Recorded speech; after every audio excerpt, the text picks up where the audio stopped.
Morning, everyone. Welcome to the Monday, February 24th edition of the MMAOB Daily Podcast. I'm your host, as always, Adam Martin, and I'll be taking you guys through the latest in the world of mixed martial arts. It's crazy, eh? We're almost done February. One more week, one more event.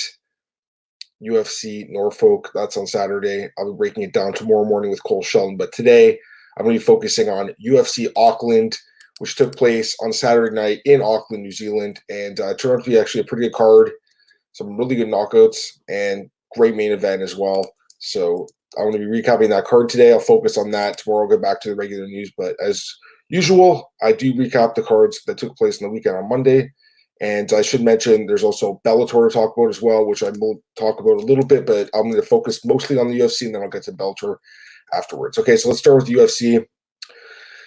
Really good card for a fight night for sure. Great main event. In the main event, Dan Hooker defeats Paul Felder via split decision, 47-48, 48-47, 48-47. Just a really, really good fight between two absolute warriors. These guys left it all in the cage. As expected, I'm surprised this one went the full 5 rounds. I mean, these guys were beating the hell out of each other. They both ended up in the hospital. Took a great photo together in the hospital, which I love. I love those hospital pictures like Gustafsson and Jones, Korean Zombie Yair. I love those pictures. They're some of my favorite MMA pictures. So these guys really went to war for 5 rounds. It was a super close fight. Like, there's no robbery here, guys. You know, I saw some people saying Felder got robbed. That's crazy. This was a super close fight. This is about as close as it gets. It really was a close fight. The judges really didn't agree on any of the rounds for the most part. One of the judges scored the first 3 rounds for Hooker and the last 2 for Felder. One of the judges scored the first 3 rounds for Felder, I believe, or the first 2 rounds for Hooker and the last 3 for Felder, if I'm not mistaken. And then the one judge had it 1, 3, and 5 for Hooker and 2 and 4 for Felder. That's how I scored personally. I did score the fight 48-47 for Dan Hooker. It was a super close fight. The last round was the decider for me. And I don't want to say it came down to a takedown because I don't think it really necessarily did. But with a minute left, Dan Hooker landed a takedown on Paul Felder and had control for a minute. And to me, in a super close fight that went back and forth, I do think that was the difference in the fight. And for me, that's why I scored for him. It was a super close fight. I just think that getting that decent position on the ground, I'm not going to say it was a dumb decision because he didn't get like full mount or side control or something, but he had a good position on the ground in a super close fight. Not only that, but if you do look at the stats, and I'm not really like a guy that's huge on MMA stats, especially since the judges don't actually get to see this stuff during real time. But if you do look at the stats, Dan Hooker outstruck Paul Felder in the first, third, and fifth round, which are the rounds I scored for him. So people saying this is robbery, that's nuts. It was a super close fight. If you scored it for Paul Felder, that's cool because I think it was close, and I do think you could score for Paul Felder. I just personally had it for Dan Hooker. I thought it was super close. Great fight, though. It really was a great fight. Okay, so afterwards, Dan Hooker, he gets the win. He's down 1 3 straight fights. He's 7-1 at lightweight. The guy's a beast. Call out Justin Gaethje. I'd love to see this fight. I think it makes a lot of sense. Justin Gaethje doesn't have a fight right now. Justin Gaethje's calling him Conor McGregor every day. He's not getting that fight. Conor McGregor is going to wait to see what happens with Khabib and Tony Ferguson, and he won't take a fight until then. So Justin Gaethje, he wants to wait 2 more months to see if Conor McGregor's going to get the rematch with Khabib or fight Tony. That's up to him. I don't think it's a good idea. I think Justin needs to take another fight in the meantime. I really do. He hasn't fought since last September now. He's not making money at the moment.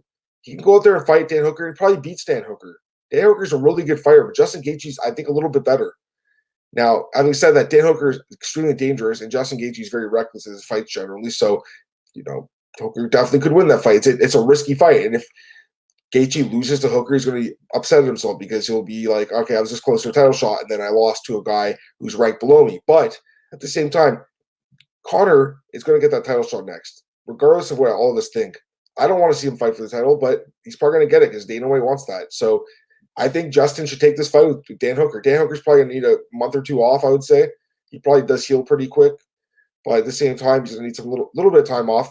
But when he comes back, I'd love to see him fight Justin Gaethje. That is the perfect 5-round main event for a fight night card.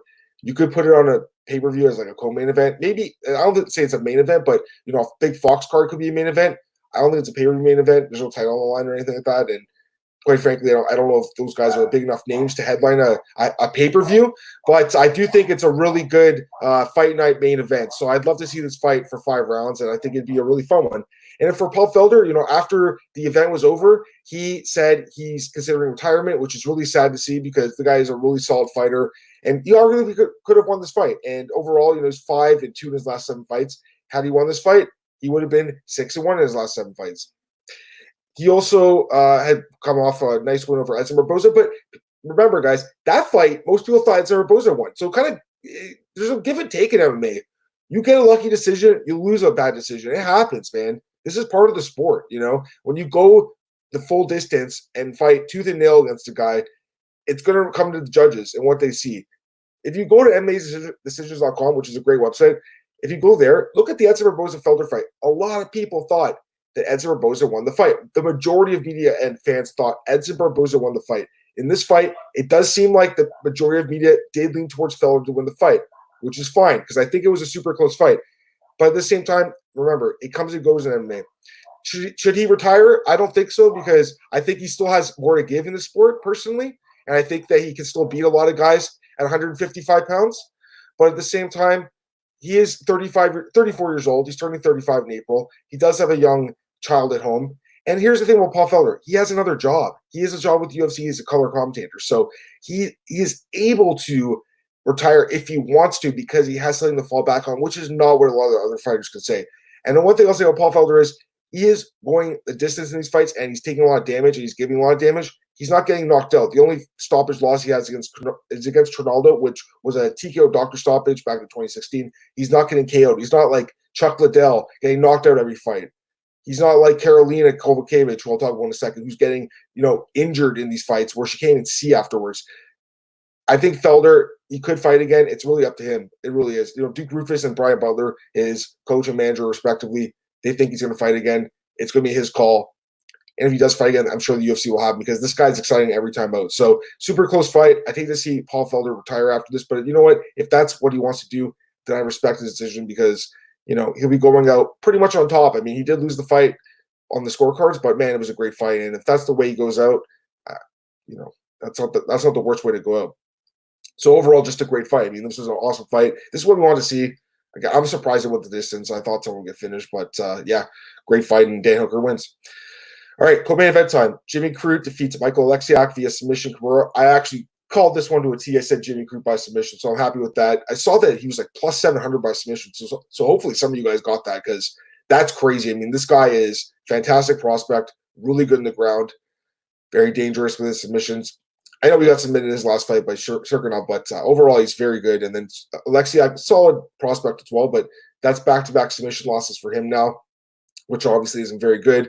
He's been submitted 3 times in his career. Still a decent prospect in a 205-pound division that needs prospects, but I was very impressed by Jimmy Crute here. Only 23, guys, so very young. He is turning 24 in 2 weeks, but still very young fighter, and overall 3-1 in the UFC since making his debut in 2018. So a dangerous fighter and an excellent fighter, and I'd like to see what's next for him because I think that he can go far in the sport, but I'd like to see him kind of be built up somewhat slowly by the UFC.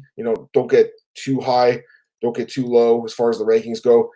I don't think Alexiak was ranked. I don't think Crute was ranked. Just taking a look at the rankings, there really isn't anyone in the top 15 who I'd like to see Crute fight next. I think he probably should fight a lower, like a guy that's not ranked at this time, even though he did win in the co-main event.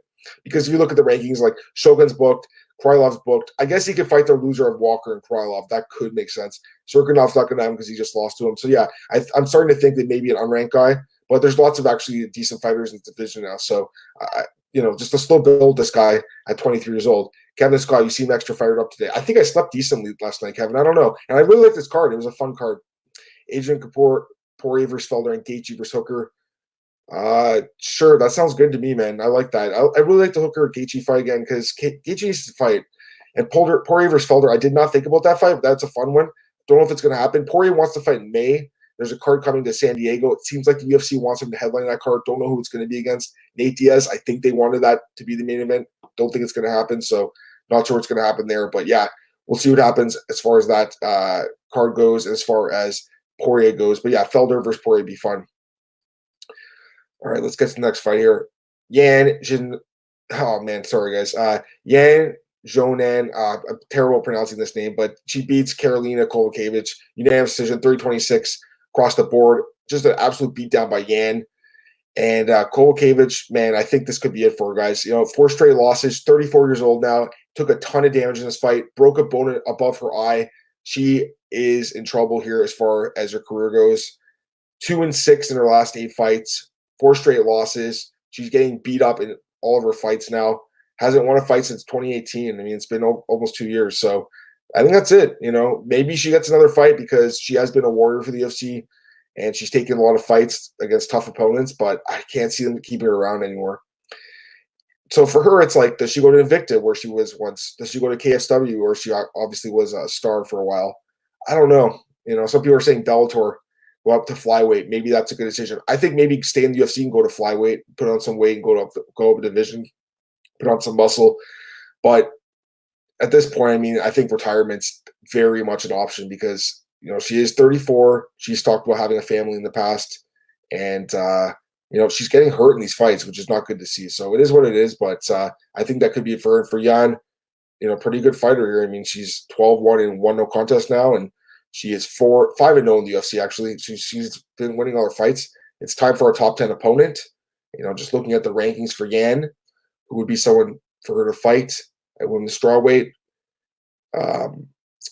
Karolina was ranked number 14. So looking at the ranking, number 13 is Alexa Grasso. That could be a decent fight for Yan. Or number 12, Tisha Torres. Or number 11, Felice Herrig.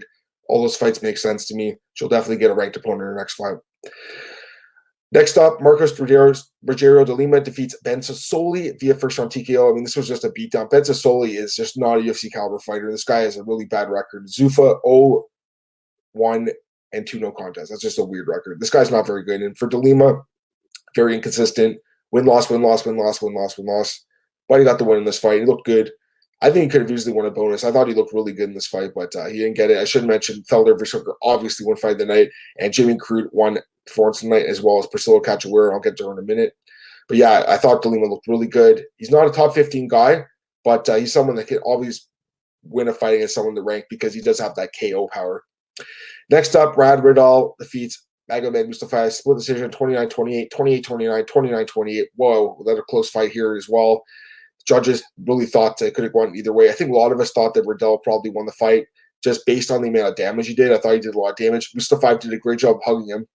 And as someone who picked Mustafa, I was kind of hoping he got a really bad decision to add to my picks column. But no, I mean, Riddell won this fight, and he looked good in this fight. And the guy's a very dangerous fighter. And that whole city kickboxing gym, I mean, Israel, Volkanovski, Riddle, that's a really good gym. And he looked good in this fight. Mustafa, that's kind of a bad loss for him. He's only 3-2 now in the UFC. Kind of disappointing, but yeah, for Riddell, 2-0 now. Time for a step up. Again, not a ranked opponent his next time out. Mustafa was not close to being ranked, but definitely a decent step up, I think, for Brad Riddell. And the guy's a very fun fighter to watch. Just looking at things, I mean, what about this fight? What about Scott Holtzman? He was coming off a war with Jim Miller in his last fight. What about Brad Riddell versus Scott Holtzman? That'd be a great fight. Kevin Scott, is this week's event the worst card headline by a title fight in UFC history? It's a bad card. It is a bad card. But I'll talk about it tomorrow. It's not very good, though. And Grass's moving up the flyweight. That is correct. She is moving up because she keeps missing weight. So good point. Forgot about that. So, yeah, forget about her. But, yeah, Felice Herrig or Tisha Torres makes a lot of sense for Yan in her next fight. Let's get to the prelims now. Featherweight fight. Zubair Tukhugov defeats Kevin Aguilar via first-round TKO. He looked really good in this fight. A lot of people just kind of, I think, forgetting that this guy is a really hyped-up prospect. He's Khabib's friend, trains with Khabib. Look at his record now in the UFC, 4-1-1. That's not bad. I thought he won his last fight, too. He could be 5-1. So the guy's solid. For Aguilar, I mean, he's been a little bit disappointing in the UFC, 2-2 now. A lot of us thought he'd be a serious contender at 145 and just kind of hasn't shown that. So great win by Zubair Tukhugov, and he'll move up the ladder after that one. Next up, Jalen Turner defeats Joshua Kulibau via second-round TKO. A really good win by Turner. He needed this one. Overall, 2-2 now in the UFC. And he really needed this win, guys. All his wins are by stoppage, 9 wins by stoppage, but he also has lost 3 times by knockout. He's 9-5, so he's 8-5 coming in this. Had he lost, he would have been 8-6. So he needed this win. It was a big win for him. And for Kulibau, first loss of his career, fighting a tough dude on short notice. It is what it is. Next up, Jake Matthews defeats Emil Weber-Meck via unanimous decision, 29-28 across the board. Jake Matthews does what Jake Matthews does, kind of just grinds guys out and He won 5 of his last 6 fights, 4 of them by decision. The guy is definitely an effective fighter with his grappling, but I think he's got to start finishing some more fights if he wants to really move up that ladder. But still, 25 years old. I mean, this guy's pretty young. Again, he made his debut in the UFC at age 19, and he's actually looked pretty good in the UFC for the most part with a 9-4 record, which is pretty damn solid. Next up, Song Kenny defeats Callum Potter via knockout in the first round. He looked really good. Again, another guy who could have won a bonus. Song Kenny is a very dangerous fighter. He is 4-1 now in the UFC with 3 of those wins by knockout. I'd love to see him fight Li Jingliang, battle of the 2 best Chinese fighters in the UFC. Be a fun fight. 2 guys that knock each other out, knock their opponents out. Be a fun fight. I don't know if that happens because Li is ranked and Song isn't, but it'd be a fun fight. And for Potter, that's another knockout loss. 1-2 now with 2 knockout losses. Could be it. Maybe he gets one more fight. We'll see. Kai Kara France defeats Tyson Fury via unanimous decision, 30-27 across the board. Kara France, very fun fighter to watch. He is 4-1 now in the UFC. He's just a fun fighter to watch, man. He always puts on good fights. And for Tyson Nam, 0-2 now, 36 years old, oldest fighter in the flyweight division. I kind of feel bad for this guy, though, because, look at his 2 matchups in the UFC, Pettis and Kara France. And, this guy came to the UFC back in 2011 or 2012 when he knocked out Eduardo Dantes. I think he would have had a much better career in the UFC, but came a little bit too late. 36 years old, pretty old for a flyweight. So, unfortunately, Kai Kara France or Tyson Nam, after this loss to Kai Kara France, probably does get cut. I'd like to see him fight one more time in the UFC, but I think he probably just get released. Next up, Angela Hill defeats Loma Lukbunmi via unanimous decision, 30-27, 29-28, 29-28. Another win for Angela Hill, 3 straight wins, 1-4 over the last 5. I pick against her every fight, guys, and I'm always wrong now. It's crazy, right? Like, she's really improved her game. I got to give her credit here. Still think she loses to a lot of the fighters in the top 15, though. I think she's beating people that are not ranked, like Lukbunmi, Cyphers, Carnelossi, Escobar. These are not ranked fighters. So keep that in mind, guys, when she does get her step up, because she deserves it at this point after winning these fights. But I think she loses to majority of the top 15 fighters. Even this fight was not like a runaway. Lukbunmi, who only has 5 pro fights, I think held her own in this one. But yeah, Angela Hill won the fight. Good for her. And opening up the card, Priscilla Cachoeira defeats Shayna Dobson via knockout in the first round, 40 seconds in. Really nice win for Cachoeira. This is someone who's kind of had a rough run in the UFC with 3 straight losses, especially fighting Valentina, her debut. That was like a death sentence. She got beat up really bad and then lost her next 2 fights. So good for her to win this fight, and I'm glad the UFC did give her a bonus. I think that's well deserved for her. For Shayna Dobson, now I think she's 1-3, and I think that's it for her in the UFC. So overall, guys, I think it was a pretty good card. For a fight night that no one was really talking about too much, I think it was a pretty solid card. Comments, Steve Smith, Felder should not retire. Yeah, I'm with you. I don't think so either. But again, it's not just about the performance inside the cage. He has a 4-year-old, I think it was a daughter, and he is married. He has to leave his home. I believe he still lives in Philadelphia. I could be wrong, but if he has to leave Philly, he goes to Milwaukee to train for a couple months at a time. And then for a fight like this, has to travel across the world. In his last fight, he had to travel across the world. That's not easy in your family. Especially if you look at Paul Felder's where he's fought, a lot of his fights have been international. That's not easy on his family for sure. So I think, performance-wise, he's still a top 10 guy in this division. I don't think he should retire, but there's other factors at play here, not just what's going on in the cage. I will say that I think it was a little bit emotional. It must have been a heartbreaker. I watched that interview, the post-fight interview, a couple times, writing an article on it yesterday, and just seeing him wait for the decision to be read, and Hooker, my God, that was emotional for those guys. I got to be honest though, guys. As soon as it was a split decision, I still had a feeling Dan Hooker was going to win because it was in his hometown. And usually, when it's a close fight like this, the fans tend to influence the judges just a little bit, and just a little bit is sometimes enough for the hometown fighter to get the win, and that's what happened here. But yeah, Paul Felder shouldn't retire. I'd like to see him fight again. And the one guy, Adrian, said Dustin Poirier. I'm just looking at the rankings here. Felder ranked number 6, although he'll move up, obviously. Cerrone, I don't even know why Cerrone's still ranked. I guess he's going to fight lightweight again. I don't know. He's ranked in 2 divisions, I guess. But Iaquinta, if Iaquinta is in that fight, that'd be kind of a fun one, Felder, Iaquinta. We'll see what happens.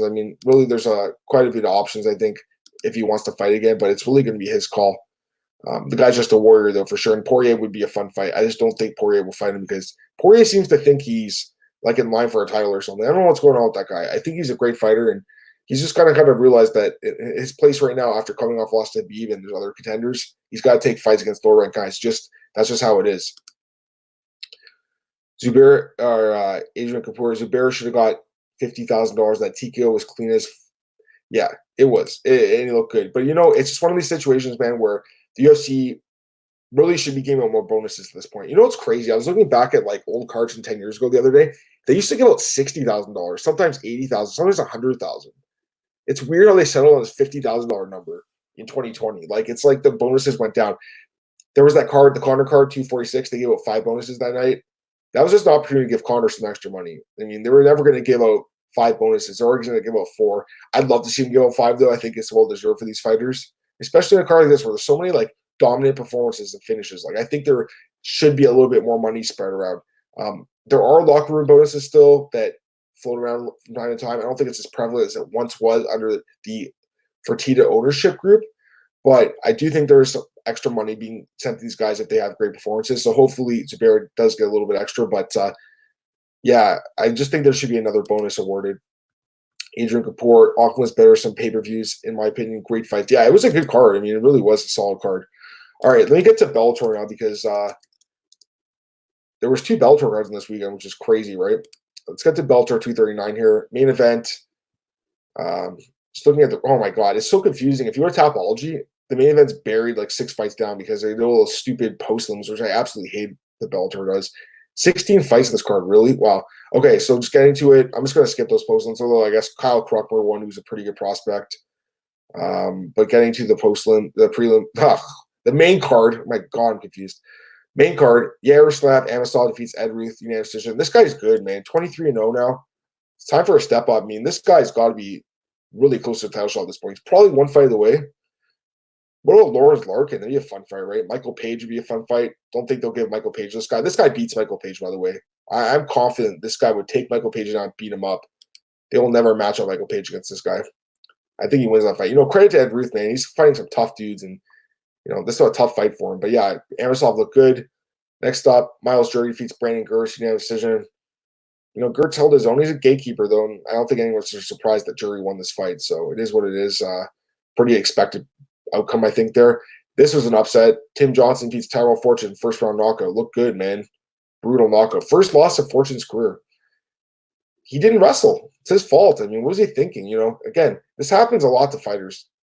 His last fight was a quick knockout. Wants to stand and trade against the guy who's dangerous. He gets clipped and gets KO'd. So, this happens a lot in MMA. Wrestler falling in love with the striking. Didn't need to happen. But yeah, for Tim Johnson, man, he needed this. Breaking that 2-fight losing streak by knockout.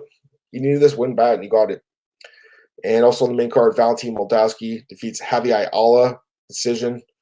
Dominant performance. Javi Ayala, by the way, I was reading an interview with this guy before the fight.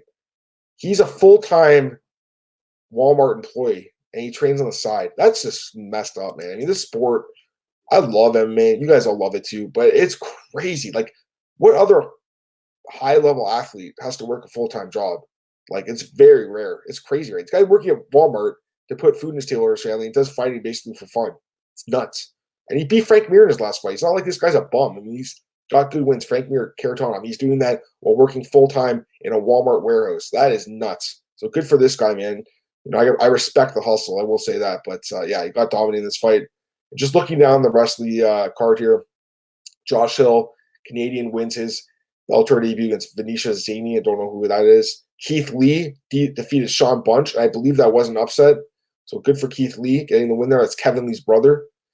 And Christina Williams lost, so that's kind of a bad loss for her. And Gaston Bolanos lost. What happened to this guy? This guy was such a good prospect, knocking everyone out. Bellator loved him. Back-to-back losses now. Don't know what happened to him. Weird.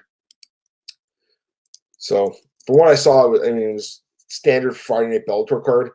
I got to be honest, I was a little bit more interested in the Cops episodes afterwards. The only time I watch Cops is when I tape Bellator and then it ends early and I see the Cops episode after. It was a pretty good episode, actually. Kevin Scott, booking guys like Poirier after they lose a title fight seems to be the hardest thing to do. Nobody ever wants to come back for a non-title fight. It is tough. Poirier, has been open to 170, but it seems like, Conor McGregor and Nate Diaz are the only fights he'll take. Like, he needs to take a fight. Gaethje would be a fun fight, too, for Poirier. For Gaethje, I don't think he wants that fight, but, yeah, I don't know what's going on with Poirier. He's got to fight soon. I mean, he hasn't fought since September. He's got to fight soon. Kevin Scott, Max, Ortega, Poirier, Woodley, Colby, Whitaker, Reyes, Santos, Smith, DCL haven't fought since losing a title. Well, some were recently injured. Yeah, it is tough to come back. It's like you get to the pinnacle, you don't want to start again, but that's part of the sport, man, unfortunately. Let's get to Bellator 240. Bellator Dublin / Bellator 240. Just, again, very bizarre the way they do these cards, but, getting to the card, the Bellator Dublin card, Leigh McCord defeated Judith Ruiz 29-28, 29-28, 30-27. I mean, for all the hype on her, she barely won her fight. I don't know. I guess she's popular in that part of the world, but I don't see much else. Charlie Ward defeats Kyle Kurtz, knockout, expected. One upset, though, Austin Clem defeats Aaron Chalmers. A lot of people thought Aaron Chalmers was kind of a sure winner here, and Clem gets the win. Aaron Chalmers now 2-2 in Bellator. It's a guy that, remember, was a reality TV star. Good for him for winning a couple fights in Bellator, but guy's not a true mixed martial artist. He's a reality star turned mixed martial artist. And I guess no shocker he lost, although a lot of people parlayed him, but this is the risk you make when you parlay someone that doesn't have much experience and who's not like an experienced MMA fighter. Getting to Bellator 240, Brent Primus defeats Chris Bungard, first round submission. This guy is just really good. Brent Primus is an excellent fighter. 9-1 now in his career, 7-1 in Bellator. Has the win of Michael Chandler. It's like he got punished because Chandler got hurt in that fight. It's like he got the rematch, lost, and since then, well, actually, no, they didn't update his record. He's 10-1, so he's 8-1 in Bellator. He is a free agent now. I'd love to see the UFC sign him. I think he'd look really good in the UFC lightweight division. I think there's a lot of fighters he can beat. At age 34, it's now or never for him. So I think he will go to free agency and see what's out there. He's not happy with Bellator. They don't give him a lot of fights. Fights like once a year. I think UFC would be a great spot for Brent Primus personally. And I'm not saying he's going to fight for the title by any means, guys, but I think there are fighters in this division in the UFC that he can beat. So I think that'd be a good signing for them because it doesn't seem very happy with Bellator. Otherwise, on the card, you got this guy Kiefer Crosby. He won his fight. Beck Rawlings won her fight. Good for her. Ricky Bandejas got a knockout. Oliver Enkamp got a spinning backfist knockout. He's a former UFC fighter. And on the prelims here, Richard Kiley, the guy who just fought Michael Page, lost again. Georgi Karakhanyan defeated Paul Redmond via submission. Good for him. Will Fleury won his fight. And a bunch of other fighters. Again, there's like 20 fights almost on this card. It's crazy. I heard it was a long day. I saw that John Kavanagh, Connor's coach, who's coach at SPG, I think he said he walked out 15 fighters or something, which is crazy. So he's coaching like the whole day, which is nuts. But yeah, I just think they need to cut down their cards a little bit. They do a lot of cards. It's not like they don't do many cards. Just think they got a lot of fighters. Kevin Scott, it's like Bellator is trying to discourage people from watching their events. What was that nonsense this weekend? No clue when or where anything was aired or live or tape delayed. It's true. It's very difficult to watch the events. I watched the Friday night one because I taped it and then just watched it afterwards, which is the best way to do it because there's a lot of commercials on Paramount Network. Just skip through them. It's easy. It's not like this card's really just worth staying in front of the TV and watching those commercials for, in my opinion. So I watched it afterwards. As far as the Saturday card goes, yeah, I mean, it's tough to watch. I'll be honest, I watched a lot of the clips online. Didn't really see the fights live. Adrian Kapoor, Felder resist emotional. I think he'll look back at this and see how he'll still be at the top. Dustin, Al, even Tony, if he loses to Beeb, would all be sick. Yeah, all those fights would be fun. Felder could even fight potentially the loser of Tony and Khabib. I mean, probably not Khabib, but Tony Ferguson versus Felder. That'd be a fun fight too, man. Poirier versus Ferguson, that'd be a fun fight. There's a lot of options right now. I think a lot of these guys are just kind of waiting to see what happens in that fight. It is in April. I hate how the UFC booked this fight in April, guys. I really wish this fight was next month. There's no reason this fight couldn't have been next month. This fight was booked before Adesanya Romero, but it's happening after it. That doesn't make any sense to me. So very, very strange that they waited till April to book this damn fight. I just want to see what happens there. It's going to be a great fight. And it just happened. All right. That's it for Bellator. I got to talk about the boxing match as well. Tyson Fury defeats Deontay Wilder via 7th round TKO. Wow, he looked amazing. I did pick Tyson Fury in this fight. A lot of people were picking Wilder, and I could see why. I mean, with the knockout power, I just thought Fury was the better boxer, and that's why I picked him. He looked great. Awesome performance by Tyson Fury. He looked amazing in this fight. Good for him. Now what's next? Hard to say. There's speculation they could do a trilogy fight because apparently Wilder has a rematch clause in his contract. Maybe Wilder wants to take a break. Fury has been called up by Anthony Joshua's manager. That'd be a fight that a lot of us want to see. Joshua already has a fight booked, so not sure what's going to happen there. They could maybe get rid of that fight somehow. But yeah, Hard to say, guys, but man, Fury looked good. He looked really good in this fight, guys. Now, of course, there's an MMA component to this because Max Kellerman, who's a boxing analyst who does a little bit of MMA as well. He does other sports now. Max Kellerman is a guy it's been around for a long time. But anyways, he made a kind of a controversial comment. I guess boxing heads really didn't like this one, where he said that Stipe Miocic or whoever the UFC heavyweight champ is actually tougher than whoever the boxing heavyweight champ is, the baddest man on the planet. Not tougher, but the baddest man on the planet, because it's closer to a real fight. That's what Kellerman said. And, there's been a lot of conversation about this ever since then. For me, it's like, it's hard to say. Now, I will say this. Stipe did call out Fury, so did Ngannou. Both those fights, they'd be kind of interesting for MMA fans to watch, especially. But I'll be honest, if it's a boxing match, Fury knocks both those guys out probably. And if it's an MMA fight, then he probably loses. So, I'll say this. I think Fury will fight in MMA before his career's over. I think he will have an MMA fight. Don't know who it's going to be against. He probably does get a title shot just because it's Tyson Fury. Dana White loves the guy. So I think he could get one. But if it's MMA, he loses. I think if it's boxing, he wins. I don't think there's anything controversial in saying that. Kevin Scott, you see those boxing walkouts? That's some crazy stuff. I love it, man. I love it. I wish MMA did that. What's going on? What's going on with the UFC? Why can't they let these guys have some personality? The Reebok deal killed the personality of these fighters. They weren't able to wear their own shorts. They are unable to wear stuff during their walkout.